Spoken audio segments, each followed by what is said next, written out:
بسم اللہ الرحمن الرحیم۔ السلام علیکم ورحمۃ اللہ وبرکاتہ۔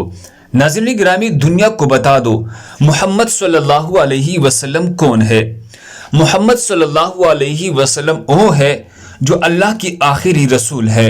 محمد صلی اللہ علیہ وسلم وہ ہے جنہوں نے 1400 سال قبل انسانی حقوق کا اولین چارٹر تشکیل دیا۔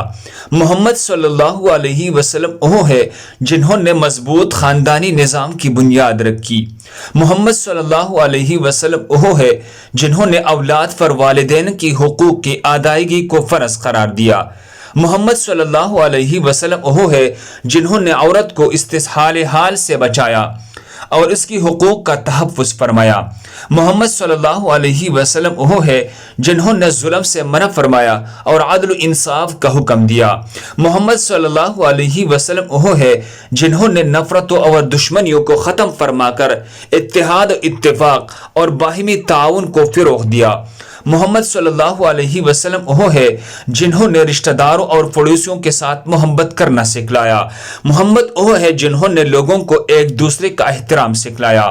محمد وہ ہے جنہوں نے محتاج لوگوں کی مدد فرمائی اور مریضوں کی عیادت کی۔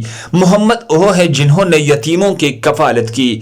محمد وہ ہے جنہوں نے انسانیت کی بری خصلتوں کو اچھی عادات میں تبدیل فرمایا۔ محمد وہ ہے جنہوں نے اقلیتوں کے حقوق کا تحفظ یقینی بنایا۔ محمد صلی اللہ علیہ وسلم وہ ہے جنہوں نے چوری، ڈاکہ، دھوکہ دہی، قتل اور زنا جیسے سنگین جرائم کا سدباب فرمایا۔ اللہ ہم سب کو اس پر عمل کرنے کی توفیق عطا فرمائے۔ دوسری مسلمانوں کے فائدے کے لیے آگے ضرور شیئر کرے۔ اسی طرح مزید خوبصورت معلومات کے لیے ہمارے چینل کو سبسکرائب کرے۔ جزاکم اللہ۔